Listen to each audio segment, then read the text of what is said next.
Hi, I'm Emily. My dad was everything to me. We were a team, just me and him ever since Mom died when I was little. Dad was a truck driver, always pulling long hours to make sure we had enough. Every night over dinner, he'd talk about the importance of sticking it out in school, making something of myself.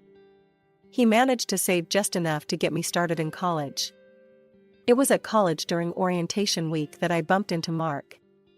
Literally bumped into him, spilling his coffee all over his shirt. "Watch it," he snapped at first, eyes flashing annoyance. Then, his face softened as he took a good look at me.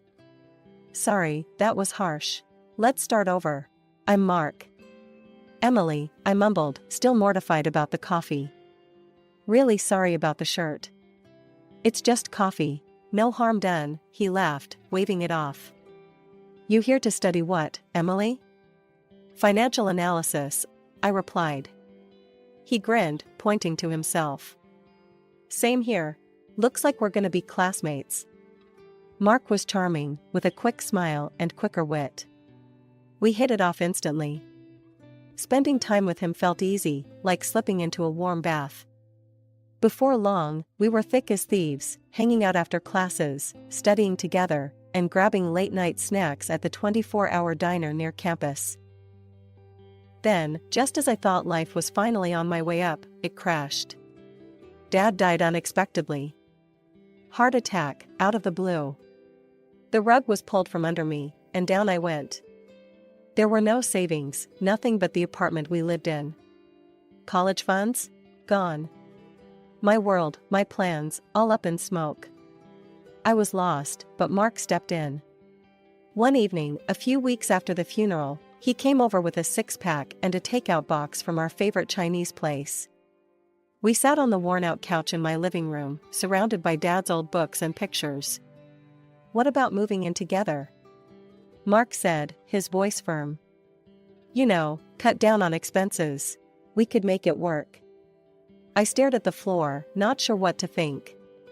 I don't know, Mark. I can barely afford to keep this place. Listen, we get married, move in here together.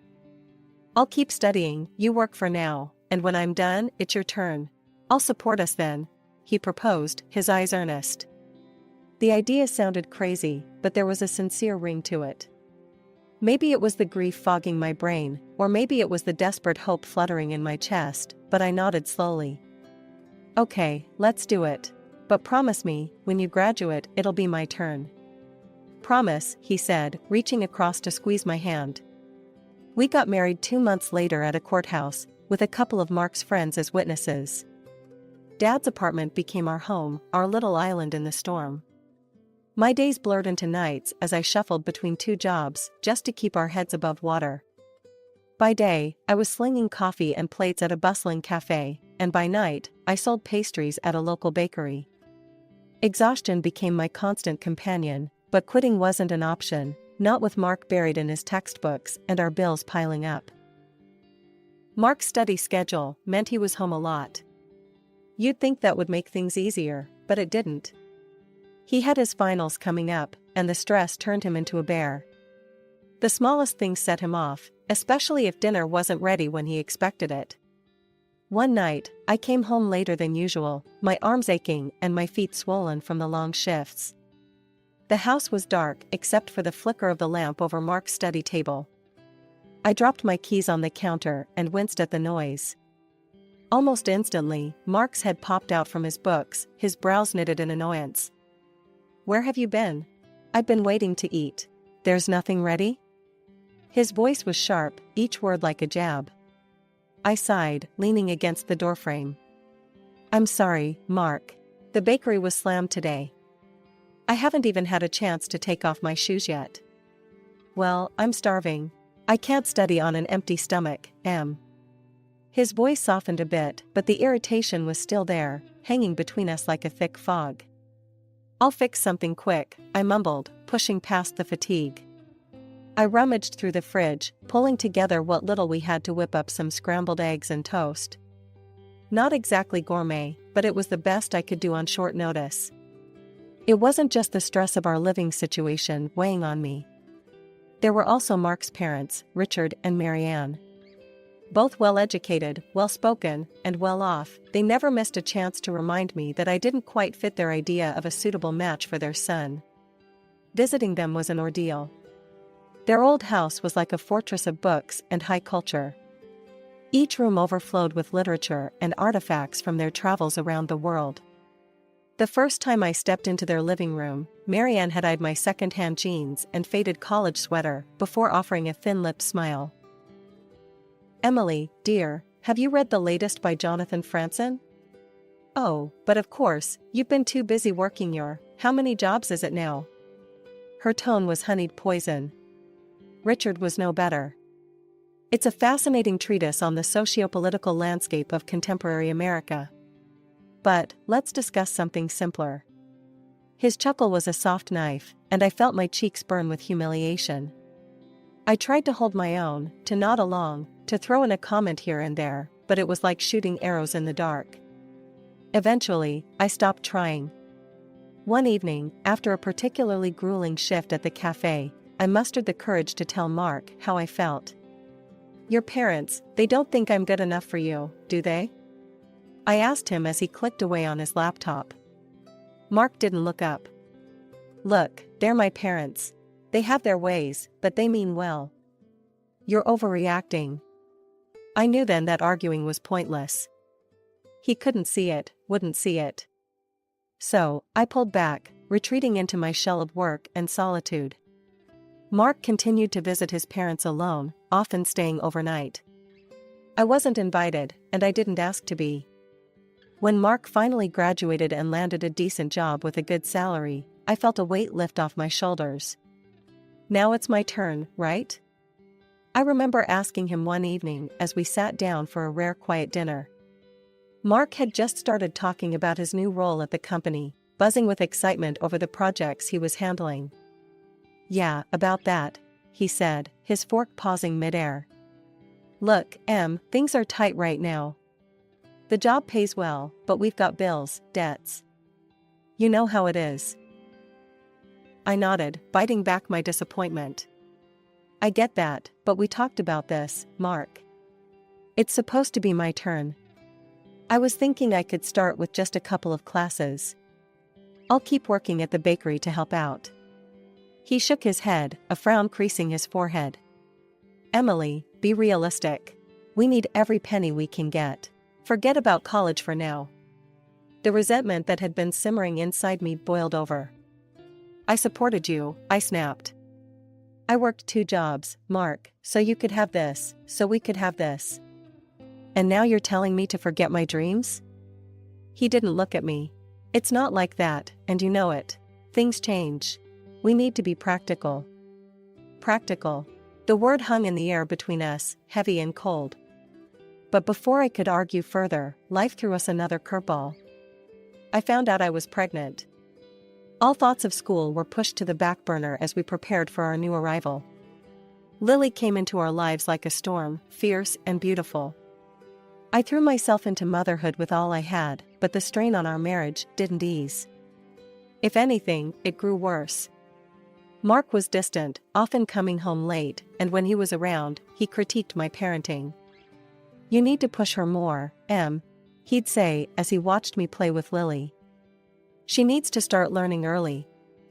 I've signed her up for French lessons and a toddler developmental center." "She's 2, Mark," I would protest, feeling the familiar flare of anger. "She needs to play, to be a kid." Mark had been sorting through some papers, not really listening. At that, he looked up, his expression hard. "Maybe if you had some education, Emily, you'd understand the importance of what I'm doing for her." The words said a lot. They said I was just the uneducated wife, good enough to work and pay bills, but not good enough to be a real partner in raising our daughter. When Lily turned 5, the gap between me and my family widened into a chasm. Mark's parents took it upon themselves to completely oversee her upbringing. They showed up at every school event, every concert, parading around as if they were the primary caregivers. Mark didn't just allow this, he encouraged it. It got to the point where he actually forbade me from attending school events. Emily, you don't have the education to understand what's going on there. It's best if you stay home, he said one evening, his tone final, leaving no room for argument. I felt my face flush with hurt and anger. So, what? I'm not good enough to see my daughter perform? Is that what you're saying? Mark shrugged, indifferent. It's about what's best for Lily. My parents can provide the kind of support and image we need to project. You being there, it's just not right. I was stunned, words failing me as the sting of rejection from my own husband sank in. This wasn't just about me anymore, it was about our daughter, and the warped lessons she was learning about worth and family. Lily's behavior started changing too. She no longer saw me as an authority figure, much less a mother. When I asked her to tidy her room or finish her vegetables, she'd scoff and say, "Grandma says I don't have to listen to you." It broke my heart every single time. As Lily grew older, her disregard turned into embarrassment. One day, when Lily was about 13, she had friends over for a study group. I was vacuuming, lost in my thoughts about how distant our relationship had become. I turned the corner into the hallway, and there was Lily, her friends trailing behind her. Seeing me, she hesitated for just a second. Her eyes darted from me to her friends, and then, as if she'd made a decision, she said, "Oh, that's just the housekeeper." The words hit me like a physical blow. I stood there, frozen, as her friends nodded casually and followed her into the room. As soon as I was sure they were out of earshot, I rushed to the bathroom, tears streaming down my face. How had it come to this? How had I become a stranger in my own daughter's eyes? That evening, after Lily's friends had left and we were alone in the kitchen, I confronted Mark. "Did you know what Lily calls me in front of her friends? The housekeeper. That's what she thinks of me, thanks to you and your parents." Mark didn't even have the decency to look surprised. He just kept scrolling through his phone. "Well, what did you expect, Emily? You set yourself up for that by never pushing back. If she doesn't respect you, it's because you never demanded it." I stared at him, the man I had married, the man I had supported through college, and didn't recognize him. He was a stranger, one who valued appearances over family, image over substance. Turning 36 was supposed to be a fresh start, a chance to mend fences and rebuild the bridges. With that little hope, I booked a table at one of the nicer restaurants in town, a place where Mark and I once celebrated happier times. I even splurged on a new dress, something simple yet elegant, hoping to light up Mark's eyes like I used to. I came home that evening, the fabric of my new dress swishing softly against my legs, feeling a mix of nerves and excitement. "Mark, Lily, hurry up and get ready.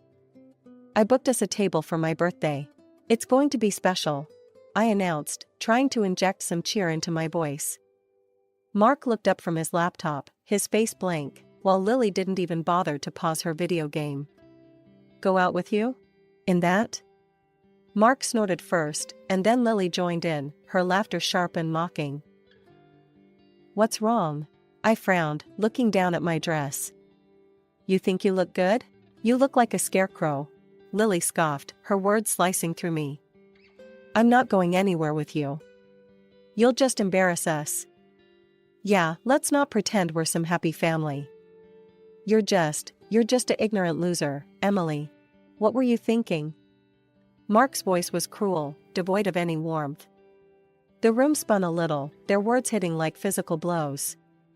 "But I thought we could all have dinner together. Like a family," I stammered, my voice barely above a whisper. "A family?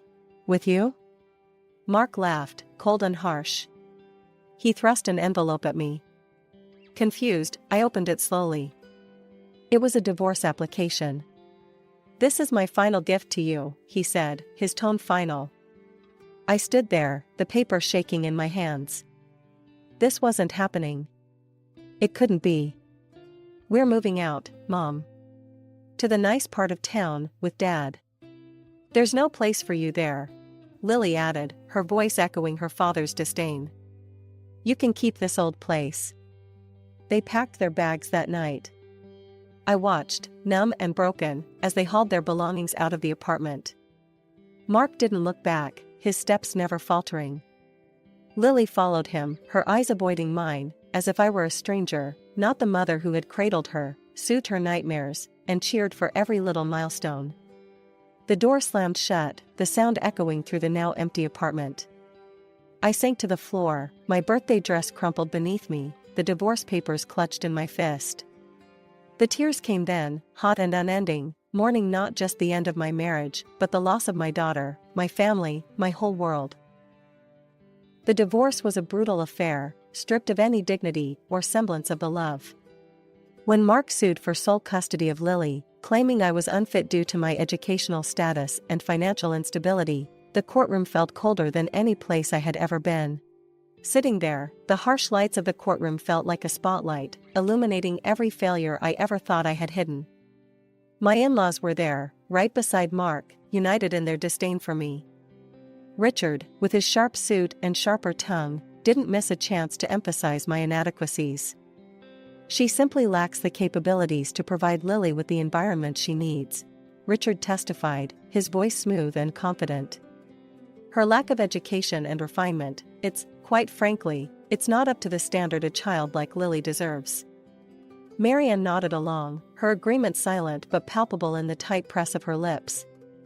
I wanted to scream, to tell them that love can't be measured in diplomas or bank statements, but the words choked in my throat, strangled by the weight of my grief. When it was my turn to speak, my voice was a mere whisper, barely audible even in the hushed courtroom. I have always done my best for Lily. I love her more than anything, and all I've ever wanted was to make her happy. The judge looked at me, his expression unreadable, and then scribbled some notes that felt like the final nails in the coffin of my parental rights. The gavel fell with a sound that echoed like a door slamming shut on my heart. Custody was granted to Mark, and with it, a clear message: I was not enough. Walking out of the courthouse, the sky was a brilliant blue, mocking me with its clarity. I felt anything but clear, everything was a blur, the faces, the city, my future. But amid the chaos of my thoughts, a spark of defiance flickered to life. They thought I was done, that I would crumble, but I wouldn't give them the satisfaction. I turned to my old friend Sarah, who had come to support me at the trial. I'm going back to college, I declared, the words feeling like shards of glass in my mouth, sharp and dangerous. Sarah's eyes widened. Are you sure, Em? After everything? Especially after everything, I said, the resolve hardening inside me like cement. I need to do this, for myself. I need to show them, and me, that I'm more than what they think. The journey back to college was a Herculean task. I scrimped and saved every dime, and took on extra shifts at the bakery. The nights were long, filled with textbooks and the soft hum of my old laptop as I revisited lessons I had abandoned years ago. Social media was a constant reminder of the life I had lost. Pictures of Mark, Lily, and a woman with a too bright smile in luxurious settings filled my feed. They looked happy, untouched by the turmoil they had left in their wake. The sting of their apparent happiness fueled me, driving me to study with even more vigor. By the end of the semester, my grades were at the top of my class. The professors took notice, often using me as an example for younger students. See what determination looks like, they would say, pointing to my work. The recognition was bittersweet. With each accolade, I felt a mix of pride and sorrow. Pride for my achievements, sorrow for the reason behind my drive. But no matter how hard it was, I pushed forward, building a new life from the ashes of the old. Graduation day was a blur of pride and pomp, my name echoing in the auditorium as I walked across the stage, diploma in hand. My professors furnished me with glowing recommendations that opened doors I once thought permanently closed. I landed a job at a reputable financial firm. Starting as a junior analyst, I immersed myself in work, my life becoming a cycle of reports, meetings, and endless learning. Within 5 years, I was leading my own department, a testament to the relentless nights and skipped social outings. Life wasn't just about work, though. I bought a sleek, new car, one that hummed under my touch and gleamed under the city lights. My apartment, once a cramped space filled with reminders of a painful past, was traded in for a modern, spacious loft in a vibrant part of the city. I revamped my wardrobe, my new clothes sharp and empowering, each piece a reflection of the new me. I even changed my hairstyle, opting for a chic cut that framed my face with confidence. Then, one day, as I scrolled through job listings to see what the market was offering, I froze. There, in bold letters, was an opening for a department head at a familiar company. It was Mark's company. The irony wasn't lost on me. A wicked part of me buzzed with the thrill of the potential drama. I applied, driven by the desire to restore justice. The interview was a series of rapid-fire questions, my answers sharp and sure. The panel was impressed, and by the end of the week, I had the job. The head of the company, Mr. Clarkson, introduced me to my new team. "Team, this is Emily. She'll be taking over as your new department head. I expect everyone to give her your full cooperation." The room was a mix of curious and welcoming faces, but one stood out, his expression unreadable. Mark. His shock was palpable, his eyes widening as he took in my transformation from the woman he once discarded to the boss he now had to answer to. After the introduction, Mark lingered, his pride obviously bruised. When we were alone with Mr. Clarkson, he couldn't hold back. "Why her? I applied for this position. I have more experience with the company." Mr. Clarkson looked from Mark to me, his expression calm. "Mark, while your familiarity with the company is appreciated, it's the broader expertise and strong leadership skills we need for this role. Emily brings a fresh perspective and a proven track record that you, frankly, haven't demonstrated. I suggest you learn from her." The words seemed to crush whatever pride Mark had left. He stormed out, slamming the door behind him with a force that echoed through the quiet office. I stood there, the ghost of a smile playing on my lips, not out of spite but out of satisfaction. After the showdown at the office, Mark couldn't handle the new dynamics. Within weeks, he resigned, his departure quiet but the talk of the office. I heard through the corporate grapevine that he struggled to find a similar position elsewhere. Things spiraled for him, and soon, the woman he was living with kicked him and Lily out, tired of his constant joblessness. They moved back in with Richard and Marianne, but it wasn't the comfortable retreat Mark had hoped for. The luxuries Lily was accustomed to were no longer sustainable, and even his parents couldn't indulge her whims as they once had. Reality bit hard, and Lily found it difficult to adjust to their changed circumstances. One afternoon, there was a knock on my new apartment door, the modern, spacious place I had made my sanctuary. I opened it to find Lily standing there, her eyes roaming over the chic decor and the city view that stretched behind me. "Wow, Mom, this place is amazing," she exclaimed, a whistle escaping her lips. "I guess I'll be staying here now." Her words hung between us, expectation thick in the air. I studied her for a moment, my heart aching with a mix of emotions. There she was, standing in my home, as if all the years of neglect and hurt could be wiped clean with a simple decision to move in. "Lily, a fresh start isn't just about a new place to stay. It's about mending things, acknowledging mistakes. I haven't heard you apologize for anything. For how you've treated me, for the things you've said and done." Her face fell, and then, as if on cue, tears welled up in her eyes. "Mom, please, I'm sorry. Can we just forget all that? I want to be here with you." It was hard, looking into her eyes and seeing the plea there. But the tears seemed more a tactic than true remorse. "Lily, I love you, but you can't stay here just because it's convenient or because you're escaping from something unpleasant. You need to want to be here for the right reasons, and you need to make amends, truly." She wiped her face, the tears stopping as quickly as they had come. "Fine. If you don't want me here, I'll just go." The months that followed were a testament to my resolve.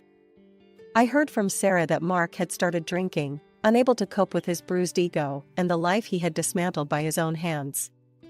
Lily moved to another city, perhaps in search of the fresh start she had tried to find with me. Meanwhile, my career reached new heights. Life was good, stable, and fulfilling professionally. But it was the personal victory that sweetened the newfound success. I met Tom at a conference. His kindness and understanding were a balm to the scars left by my first marriage. We connected over shared interests, and soon, friendship blossomed into love. We married quietly, a simple ceremony with a few close friends. As I stood there, exchanging vows with Tom, I realized I had found my peace. The past was behind me, and the future was a promise I was ready to keep. Hola, suscríbete a Historias Vitales para no perderte nuevas historias. Mi esposa había estado trabajando en su proyecto especial durante 4 meses ahora. No era su proyecto personal, pero ella era la persona principal y responsable de su éxito. El proyecto estaba diseñado para salvar a su empresa, Bixler Enterprises. Los últimos 4 meses habían sido difíciles porque se vio obligada a trabajar duro. Era importante tanto para ella como para la empresa. Había una buena posibilidad de que Bixler Enterprises quebrara si el proyecto no se completaba. Sara tenía una licenciatura de Albrecht y un MBA de Wharton. Era la más inteligente de la familia. Yo empecé a trabajar como mecánico de autos justo después de la secundaria y después de 21 años seguía siendo mecánico de autos. No me importaba porque me gustaba el trabajo y pagaba bien. Era suficiente para pagar la universidad de Sara y criar a 2 hijos. No vivíamos lujosamente, pero estábamos bien. Los niños ya se habían mudado, y las cosas iban bastante bien con nuestros ingresos. Sara quedó embarazada 3 meses después de casarnos a la edad de 18 años. Durante los primeros años de nuestro matrimonio, vivimos con mis padres. Ellos tenían una gran casa vacía ya que 4 de mis hermanos se habían mudado. Eso significaba que teníamos una niñera mientras Sara completaba sus primeros años de universidad. Debido a 2 embarazos, la carrera de 4 años le llevó 6 años completarla. Fue difícil, pero lo logró. Siempre tuve trabajo y nunca me faltó trabajo extra si lo necesitaba. Después de que Sara se graduó de Wharton, alquilamos nuestro propio lugar. Tuvo ofertas de trabajo de varias empresas grandes, pero todas requerían que nos mudáramos. A mí no me importaba, pero Sara quería quedarse cerca de casa. Por eso decidió trabajar en Bixler Enterprises. Pagaba bien, pero lo más importante, le daba responsabilidad y la oportunidad de avanzar. Sara era una empleada trabajadora y dedicada. La presentación es el jueves en el Hotel Thyssen en Filadelfia. Tomé unos días libres en el trabajo para ayudarla según fuera necesario. Al final, todo lo que logré fue hacerle algo de comer cuando llegaba a casa. No sabía nada sobre su trabajo, ni tampoco quería saber, los negocios corporativos de alto nivel me aburrían. Empresarios de Europa, Asia y América del Sur venían aquí, la empresa pagaba sus boletos de avión y proporcionaba habitaciones en el Hotel Thyssen mientras estaban aquí. Era caro como el infierno, y por algunas cosas que Sara había dicho, la empresa estaba sobreestimando sus finanzas. Su presentación era importante para ella, para la empresa y para más de 200 empleados. Hasta el martes por la noche, todo iba bien. Sara llegó a casa con un traje nuevo, un traje gris con una blusa blanca. Desplegó todo lo que necesitaba en la cama de la habitación de invitados. Cuando se trataba de la limpieza de la casa, ella era normal, pero cuando se trataba del trabajo, era meticulosa. No entendía por qué necesitaba sacar su ropa interior de lujo, pero no dije nada. Además de su traje para la presentación, tenía varios vestidos de cóctel lindos para eventos sociales antes y después del evento. Siempre había evitado tales eventos, pero me sentía obligado a ir con ella si ella quería que lo hiciera. Me agradeció la oferta, pero dijo que no era necesario. Todos los materiales y equipos que necesitaba estaban guardados ordenadamente en el maletero de su Volvo. Antes de salir del trabajo, ella misma conducía el coche para asegurarse de que todo estuviera en perfectas condiciones. Tenía todo el día miércoles para prepararse y toda la noche del miércoles para socializar con sus invitados. Sara era tan buena en lo que hacía que sentía que habría sido mejor si simplemente me hubiera mantenido alejado de ella. Finalmente, había terminado. Lo había revisado y vuelto a revisar todo. Todo lo que necesitaba ahora era una ducha caliente y una buena noche de sueño. Supongo que mi error fue que empecé a revisar sus cosas después de que Sara comenzara a ducharse. Pensé que estaba ayudando, pero resultó ser lo contrario. Estaba moviendo cosas en la cama cuando un pequeño sobre blanco cayó del bolsillo lateral de su bolso de maquillaje. Una carta de una farmacia, pero no del tipo que solemos usar. Dentro había 10 pastillas. No tenía idea de qué era, Pren, y las instrucciones eran confusas. Si es necesario, tomar una pastilla y luego una segunda pastilla 12 horas después. Pensé que podría ser algo que ella había conseguido para la ansiedad o los nervios, pero las instrucciones no tenían sentido. La receta estaba escrita a su nombre el lunes. Volví a poner el sobre en su lugar mientras ella terminaba de ducharse. Decidí que quería saber más sobre Pren antes de contarle sobre ello. Por supuesto, si lo mencionaba, significaría que estaba revisando sus cosas. Odio los dilemas. Mientras Sara se preparaba para dormir, fui a nuestro ordenador doméstico y busqué. 10 minutos después, me uní a mi esposa bajo las sábanas. Pasé toda la noche despierto, preguntándome por qué mi esposa había recogido una receta para la píldora del día después, especialmente después de que me hicieran una vasectomía hace 10 años. A la mañana siguiente, me levanté temprano, pero no estaba descansado. Di un largo paseo, esperando que despejara mi mente. Me dirigí hacia casa con reticencia, temiendo lo que podría hacer o decir cuando llegara allí. Mi hijo Joe se unió a la Marina después de la escuela secundaria y estaba en su primer año en San Diego. Nuestra hija Gloria se casó con su amor de la infancia el año pasado y acababa de mudarse a Dallas. Eso dejaba solo a Sara y a mí. Echaba de menos a los niños, pero esperaba envejecer con mi esposa. Ella era la única mujer que me había interesado, y ahora todo estaba. Si Sara estaba teniendo una aventura, lo ocultaba bien. Por supuesto, nunca la vigilé. Nunca miré sus correos electrónicos o llamadas telefónicas. No tenía razones para hacerlo. No tenía forma de saber qué estaba haciendo en el trabajo o después del trabajo. Confiaba en ella completamente. Ion, ¿dónde demonios has estado? ¿Quieres huevos o algo? No, solo café. No me sentía con muchas ganas de hablar. ¿Qué pasa, cariño? Solo son 3 días. Puedes venir si quieres, pero te aburrirás como una ostra. No, realmente no quiero ir, pero odio dejarte sola. Me preocupo cuando no estás aquí. Es muy dulce, querido, pero estará bien. No voy a salir del hotel en todo este tiempo. Pasaré la mayor parte del día asegurándome de que la sala de conferencias esté lista, y esta noche tendré una agradable charla con nuestros posibles clientes. Mañana, probablemente ni siquiera tendré la oportunidad de ir al baño. Llegaré a casa lo más temprano posible el viernes, te prometo un gran fin de semana si sabes a lo que me refiero. Todo eso suena bien, pero no puedes culparme por preocuparme. Soy un mecánico de autos, y tengo una esposa hermosa y exitosa. A veces tengo la sensación de que estás menos interesada en mejorar nuestra situación familiar que en avanzar en tu carrera.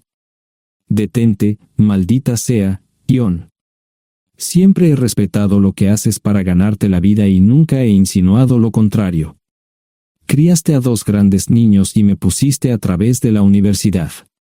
Eres un gran esposo, un gran padre y un buen proveedor, y nunca olvides eso.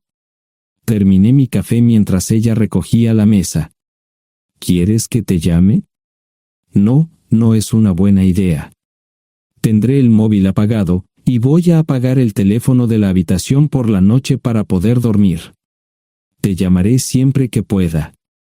La ayudé a cargar el coche, era tan meticulosa con eso como con todo lo demás. Trabajando, le llevaría 3 horas llegar al Hotel Dicen.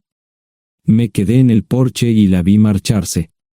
No me molesté en preguntarle por las pastillas. Pasé el resto de la mañana en el porche. No recuerdo haberme preocupado tanto como ahora. Me sentía pequeño e insignificante. Me sentía fuera de mi liga. Era un tipo de pueblo con un trabajo mediocre y una esposa exitosa. Era una combinación equivocada. Debería haberlo notado antes. Me sentía estúpido. El mejor traje que tenía era una chaqueta azul y un par de pantalones.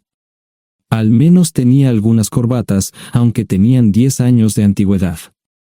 Acababa de terminar de vestirme cuando sonó el teléfono fijo. Oye, cariño, solo quería avisarte de que llegué bien. ¿Tuviste un buen viaje? Supongo que el tráfico no estaba demasiado denso. Estuvo bien. Te llamaré esta noche. Ahora tengo que irme. Estoy en la habitación 714, Sara. Puedo estar en casa de mis padres o en la de mis hermanos esta noche si quieres llamarme a mi móvil. De acuerdo. Suena el teléfono móvil. Te quiero, tengo que irme. Me tomé mi tiempo para llegar a Filadelfia. No fui directo al Lisen, primero me detuve y compré un filete con queso. Prometí hacer una larga noche. No estaba seguro de qué iba a hacer.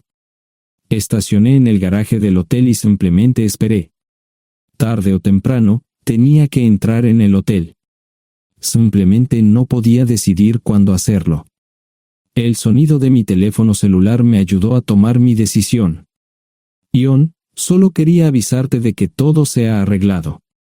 Ahora voy a bajar para encontrarme con algunas personas y cenar. No olvidaste nada, ¿verdad? No, todo está bien. Tengo todo en mi habitación para mañana. ¿Necesitas algo? No, Ion, relájate. Voy a apagar mi teléfono. Te llamaré mañana por la mañana. ¿De acuerdo? Ríe, diviértete. No es divertido, Ion, es trabajo. No parecía estar demasiado fuera de lugar. El vestíbulo, el restaurante y las salas de conferencias estaban llenos de gente, así que pude pasar desapercibido. Había un folleto pequeño y bonito que mostraba el diseño de todas las habitaciones del hotel. Me paseé por las diferentes habitaciones y me detuve en las paredes, mirando alrededor entre la multitud. No tenía ni idea de qué haría si Sara me veía. Lo averiguaría si y cuando eso sucediera. Encontré un tablero de eventos que enumeraba todas las habitaciones que estaban siendo utilizadas por los diversos grupos. Bixler Enterprises no tenía habitaciones disponibles para el miércoles por la noche. Esto me pareció interesante. Sara había dicho que no iba a salir del hotel, pero ahora no estaba tan seguro de eso. Había 3 comedores, familiar, informal y de alta cocina. A Sara no le gustaba mucho cenar con niños, así que fui primero al comedor informal. Solo me llevó 5 minutos asegurarme de que no estaba allí. Tuve mejor suerte en el salón gourmet, era una acogedora mesita encajada en la esquina, el tipo de mesa que la gente reserva para tener un encuentro privado. Sara llevaba un vestido de cóctel negro con un escote pronunciado y perlas, se veía elegante y su acompañante parecía apreciarlo. Conocía a algunas personas con las que trabajaba Sara, y él no era una de ellas. Me resultaba familiar, pero no había forma de que pudiera recordarlo. Había muchas sillas libres, así que no tuve problemas para cruzar la sala. Había velas y pequeños candelabros de cristal en las mesas. Apagué la mía y le dije al camarero que me molestaba por el glaucoma. Pedí el plato de pollo de siempre y me acomodé. El camarero me sirvió el café por tercera vez. Disculpe, el tipo en la mesa de enfrente me parece muy familiar. ¿Sabes quién es? Sí, ese es Malcolm Eugene Foote. Es miembro del Consejo Municipal, se espera que se postule para el Congreso en los próximos años. ¿Es esa su esposa con él? Es muy bonita. No, esta es la primera vez que la veo. Siempre usa esa mesa para señoras especiales, si me entiende. Simplemente le sonreí y pedí la cuenta. Nunca había visto a Sara tan sensual con un hombre antes. Parecía captar cada palabra que decía, como si fuera Dios o algo así. No estaban haciendo nada inapropiado, pero tampoco era platónico ni profesional. Cuando me fui, estaban terminando su segunda botella de vino. Ahora entendía por qué se había llevado su lencería elegante. Me acomodé en una esquina del vestíbulo para que no me vieran. 10 minutos después, salieron del restaurante. Ella le tomaba la mano mientras caminaban por el vestíbulo hacia el ascensor. Observé cuidadosamente los indicadores de piso. Que el ascensor se detuviera en el tercer piso era una buena señal, significaba que no lo había llevado a su habitación. Era una mala señal cuando el ascensor no llegaba al séptimo piso, significaba que ella fue a su habitación. Por si acaso me equivocaba en algo, me senté en el vestíbulo y observé el ascensor durante 1 hora. La gente entraba y salía, pero Sara no estaba entre ellos. Saqué mi maleta vacía del coche y me dirigí al mostrador de recepción. Aunque podía demostrar que era su esposo, me costó trabajo conseguir una tarjeta llave. Se dieron después de llamar a la habitación, pero nadie respondió. Finalmente, estaba en camino a la habitación 714 con la tarjeta llave. Ni siquiera encendí las luces al principio, simplemente me senté en la oscuridad de la habitación durante más de 1 hora. No fue difícil asegurarme de que no regresara a la habitación. Primero, empacé todas sus ropas y pertenencias personales. No dejé nada atrás. Revisé el paquete de Preven, todavía quedaban 10 pastillas en el tocador. De manera muy ordenada, estaban todos los artículos que necesitaría para su presentación al día siguiente. Comencé a llenar la maleta. Había 24 carpetas promocionales especialmente encuadernadas y otras 20 carpetas regulares, todas ellas fueron a la maleta. Un proyector digital fue lo siguiente, seguido de una computadora portátil. Tomé su bolso y su celular, que había dejado en la habitación. Todo lo que tenía consigo era un bolso de mano y probablemente un tubo de lápiz labial. Di una vuelta por la habitación tan cuidadosamente como lo hizo ella para asegurarme de no perder nada. Una vez satisfecho, dejé las llaves del coche y mi anillo de bodas en el tocador. Aparte de esos 2 objetos, la habitación estaba completamente vacía. El ascensor se dirigió directamente al estacionamiento, no tuve problemas para llevar 2 maletas, y 20 minutos después, estaba en la autopista rumbo al norte. Pasaban las 3 de la madrugada, no tenía idea de que había pasado tanto tiempo. 1 hora o 2 después, sonó mi teléfono celular, la identificación de llamadas mostraba el número del Listen. ¿Ion? Sí, ¿dónde estás? Estaré en casa pronto. Eso fue todo lo que dije. Hubo silencio en el otro extremo de la línea. Los vendedores tienen un viejo dicho, el primero que habla pierde. Pareció una eternidad antes de que ella hablara. Ion, lo siento. No preguntó nada y simplemente colgó. Apagué mi teléfono, era obvio que había regresado a su habitación. Más tarde ese día, tenía que dar una presentación que salvaría a su empresa y le daría un ascenso. Metí las maletas en el desván del garaje. Sara nunca iba allí y nunca pensó en buscar algo allí. Por supuesto, en este punto, estoy bastante seguro de que no importaba. Primero, recogí todas mis ropas y pertenencias personales. La mayoría de los hombres tienen sus propias herramientas, generalmente es un requisito para el trabajo. Pasé por la tienda, cargué las mías en el Subaru y recogí mi último cheque de pago.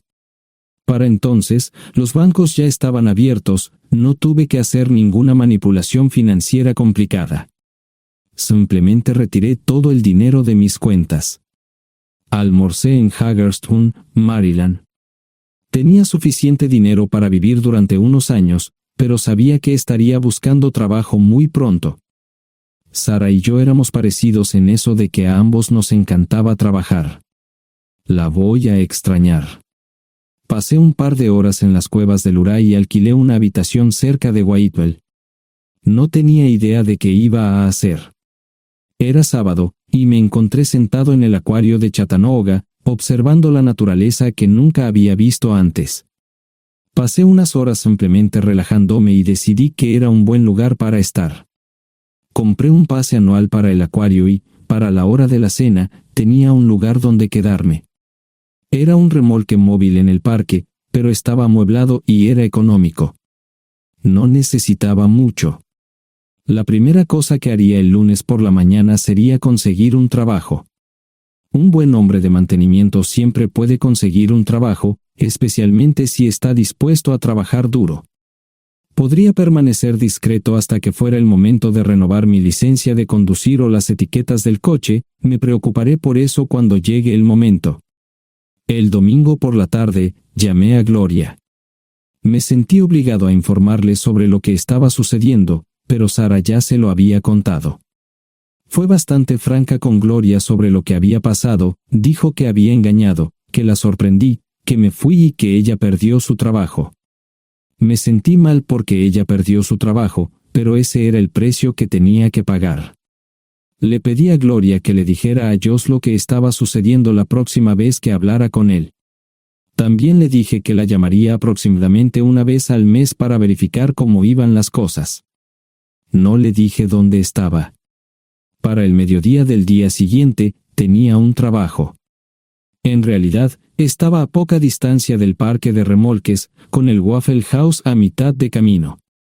¿Qué más podría querer un hombre? No sé cómo manejaron el papeleo, pero me estaban pagando $20 por hora sin hacer preguntas. Estaba feliz, y ellos también. Ni siquiera tendría que tocar el dinero que traje conmigo. Unos 2 meses después, Gloria me informó que Sara se había mudado de la casa y estaba viviendo con sus padres. Gloria no sabía nada más, pero estaba feliz de que estuviera estable y le estuviera yendo bien. Josh me llamó desde San Diego solo para informarme que iba a hacer un crucero.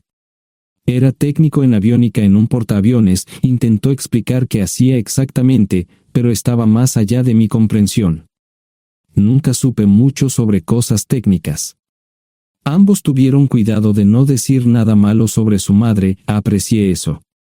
Después de eso, todo siguió como siempre. Comencé a hablar con Gloria al menos semanalmente, Josh y yo comenzamos a enviar correos electrónicos regularmente. Gloria hablaba regularmente con Sara, pero decía muy poco sobre lo que estaba haciendo o dónde estaba. Nunca presenté la solicitud de divorcio, y parece que Sara tampoco lo hizo. Tengo una licencia de conducir de Tennessee y las etiquetas en el Subaru. Comencé a frecuentar un bar local un par de veces al mes y tuve encuentros casuales, 2 mujeres se alternaban como mis compañeras nocturnas regulares. No buscaban compromisos, y yo tampoco, parecía funcionar bien para todos nosotros. La vida era buena. Eso fue hace mucho tiempo, y gradualmente olvidé a Sara. Con el tiempo, el Subaru comenzó a darme problemas, había olvidado cuánto tiempo había pasado. Tenía más de 200,000 millas. Estaba reflexionando sobre esto con una jarra de cerveza un día cuando me di cuenta de que habían pasado casi 5 años desde que me fui de casa. Mantuve un contacto cercano con ambos hijos, Gloria ya tenía 2 hijos propios en este momento y quería que los visitara. Josh casi se casó con una mujer tailandesa, pero en el último momento, se negó. Por lo general, trabajaba 6 días a la semana y usaba el domingo para recuperarme del sábado por la noche, no había ninguna buena razón para que alguien llamara a la puerta de mi remolque a las 6 de la mañana de un viernes. Su grosería fue recompensada por un hombre medio desnudo abriendo la puerta, los calzoncillos del día son repugnantes, y la dama en la puerta, juzgando por la expresión en su rostro, estuvo de acuerdo conmigo. Ella apartó la mirada, pero su compañero no parecía impresionado. Norm habría usado pantalones, pero en un momento como este, los invitados me molestaron. Estamos buscando a John Terrell. No los conozco. Me llamo David Simmons, y esta es mi esposa Mara. Tenemos un problema y esperamos que nos puedas ayudar. Lo siento mucho, no trabajo a altas horas de la noche. Si necesitan algo relacionado con su auto, tendrán que ir a la tienda. Esto provocó varias miradas en blanco y finalmente una respuesta. No tiene nada que ver con tu trabajo, es más un problema personal. ¿Podemos entrar? El interior del remolque lucía desordenado, rara vez tenía invitados, así que rara vez lo limpiaba. Incluso mis novias insistían en que fuéramos a su lugar. Hagan como en su casa, déjenme ponerme los pantalones enseguida. Al entrar en el dormitorio, dejé la puerta abierta solo para mostrarles lo hospitalario que soy. También me puse una camisa. ¿Les gustaría tomar café? Solo tomará unos 10 minutos. Aparté algunas cosas del sofá para que pudieran sentarse. No hubo respuesta a la pregunta del café. Tenemos una hija adoptiva de 4 años y otra de 2 que necesita un trasplante de médula ósea, y esperamos que nos puedas ayudar. Estamos dispuestos a pagarte si es necesario. ¿Con mi médula ósea? No, queremos usarla y estamos dispuestos a compensarte por cualquier inconveniente. Creo que quieren comprarla. Estaba actuando como un listillo, y de repente me di cuenta de ello. Estas personas eran serias, tenían un problema real y estaban buscando ayuda.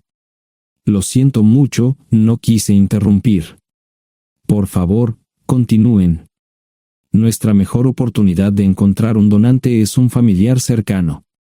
Eres nuestra mejor esperanza. Mira esto. No quiero ser un grosero, pero creo que se equivocaron de persona. ¿Cuándo nació su hija? Cumplirá 5 años en julio. Marche Simons habló por primera vez, y sonó sincera. Odio ser el portador de malas noticias, pero me hice una vasectomía hace 15 años. No hay forma de que pueda ser su padre. ¿Por qué tu nombre estaba en el certificado de nacimiento? No puedo responder eso, tal vez deberían preguntarle a su madre. Esa afirmación fue recibida con silencio. Sentí pena por estas personas, pero no sabía cómo ayudarles. ¿Cuál es el nombre de la madre? Sarah Lise Terrell. No encontraba las palabras.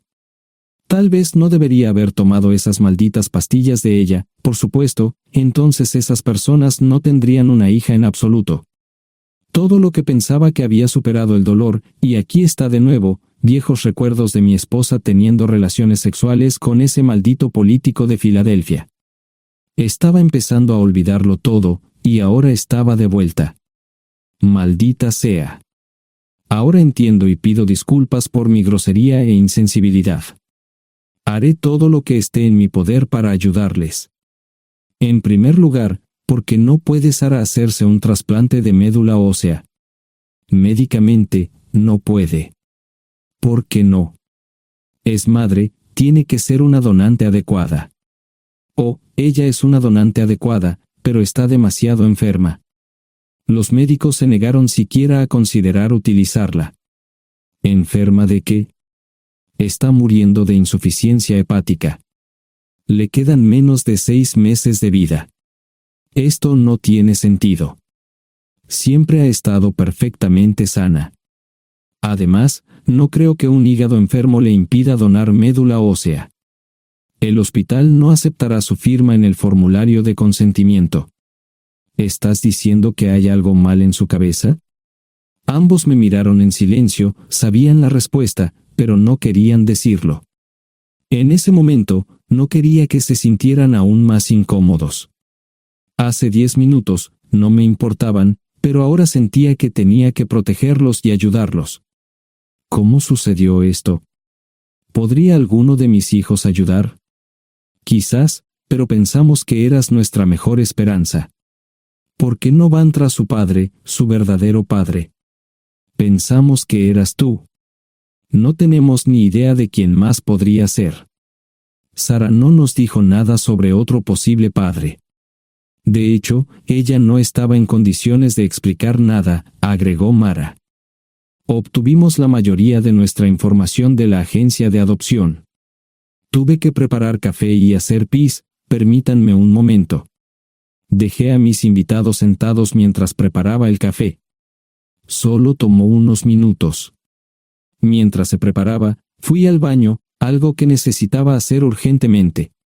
Traté de ser discreto, ya había avergonzado lo suficiente a Mara. ¿Dónde viven? En Westchester, Pensilvania. Les haré una oferta. Si les digo quién es el verdadero padre de su hija, deben prometerme que lo perseguirán sin descanso hasta obtener lo que desean. ¿De qué estás hablando? El padre de su hija es un político prominente en Pensilvania. Por supuesto, negará todo y probablemente les proporcionará documentos legales para detener sus esfuerzos. Si acuerdan presionar lo suficiente para que él admita que la niña es suya, podrán avergonzarlo y obligarlo a hacerse un trasplante de médula ósea. Eso es lo que quieren, ¿verdad? Sí, claro, pero ¿cómo hacemos eso? No lo sé. Soy mecánico. Trabajo con metal para ganarme la vida. Creo que la mejor manera sería utilizar la televisión, la radio y los periódicos. Los políticos harán cualquier cosa para evitar una mala publicidad. ¿Tienen amigos que puedan ayudar? Bueno, ahora ambos estaban sonriendo. Debo haber dicho algo que les dio esperanza. Creo que podemos hacer esto. ¿Quién demonios es él? Malcolm Eugene Foote. Se postula para el Senado de los Estados Unidos. Apuesto a que hará cualquier cosa para evitar una mala publicidad. El café estaba listo, pero David y Marchen no podían esperar para llegar a casa. Antes de irse, les dije cómo ponerse en contacto con Gloria y Josh en caso de que los necesitaran. Estaba seguro de que ayudarían. También les pedí que me dijeran dónde estaba Sarah. Probablemente estaría en Pensacola antes de que ellos regresaran a Westchester. Me corté el pelo y compré una camisa nueva. Sarah era una tramposa que arruinó mi vida, pero aún así quería lucir bien cuando la viera. Era otro remolque, pero esta vez era un bonito doble nuevo. Allí estaba su Volvo con una llanta desinflada y un parabrisas roto. La mujer que abrió la puerta no era Sarah, parecía que la habían empapado fuerte y la habían dejado empapada. Tenía al menos 45, tal vez 50, y debió haber tenido una vida difícil. La falta de maquillaje no ayudaba, y simplemente se veía horrible. No tuve la oportunidad de abrir la boca. Caray, si no es John Terrell. Nunca esperé verte aquí. Tuve que usar la vieja línea, me estás poniendo en desventaja. Sherry Hart. Pasa, entra. ¿Quieres una cerveza? No, pero gracias. Estoy aquí para ver a Sarah. Sherry cruzó la habitación y se detuvo en el buffet del comedor. Aquí está, John. Mírala todo lo que quieras. Su mano señalaba una urna de latón que estaba en el centro del buffet vacío. Supongo que llegué demasiado tarde. No me moví, solo me quedé mirando el contenedor frente a mí. ¿Puedo tomar una cerveza ahora? Sarah se mudó a Pensacola después de dar a su bebé en adopción. Compró el remolque con el dinero que recibió de Bixler Enterprises después de que la despidieron. Tenía una participación en las ganancias, 401k, y vacaciones y días de enfermedad. Eventualmente, consiguió un trabajo en una fábrica local de prendas de vestir donde trabajaba en el departamento de envíos. Allí fue donde conoció a Sherry. Sherry alquilaba una habitación de Sarah. Cada centavo que Sarah ganaba iba para el alcohol. Empezó con vino y gradualmente pasó a bebidas más fuertes, las más baratas. Eventualmente, perdió su trabajo debido a su alcoholismo y se vio obligada a usar sus ahorros. Nunca salió con nadie ni salió a ningún lado. Sherry se quedó con ella, pagó sus servicios públicos y compró alimentos que Sarah no comía. Le llevó más de 3 años quitarse la vida. Increíblemente, ella tenía un testamento y me dejó un doble remolque y un Volvo. Sherry explicó que Sarah estaba tan angustiada por lo que había hecho que simplemente se rindió. No intentó evitar el embarazo ni siquiera terminarlo. La adopción se había arreglado meses antes de que naciera el bebé. Nunca volvió a trabajar, excepto en los trabajos clandestinos que hacía mal. Sherry dijo que Sarah no parecía tener ambición ni propósito en la vida. Sarah hablaba mucho de mí pero tenía miedo de intentar contactarme. Gloria le dio mi número, pero nunca me llamó.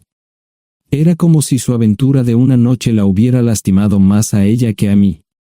Estuve allí durante 2 semanas y luego vendí el remolque de Cerry por $1 y obtuve $3,000 por el Volvo. 2 días después, estaba en Westchester visitando a mis nuevos amigos David y Marche.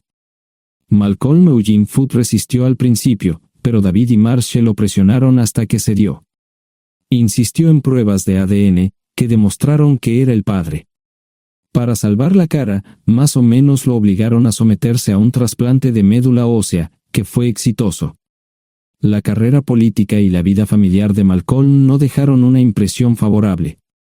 Su caída en las encuestas fue tan rápida que el partido lo reemplazó por otro candidato unos meses antes de las elecciones. Su esposa solicitó el divorcio y fue muy pública al respecto.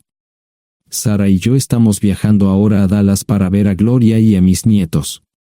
No sé cuánto tiempo mantendré a Sara conmigo, probablemente hasta que tenga a alguien.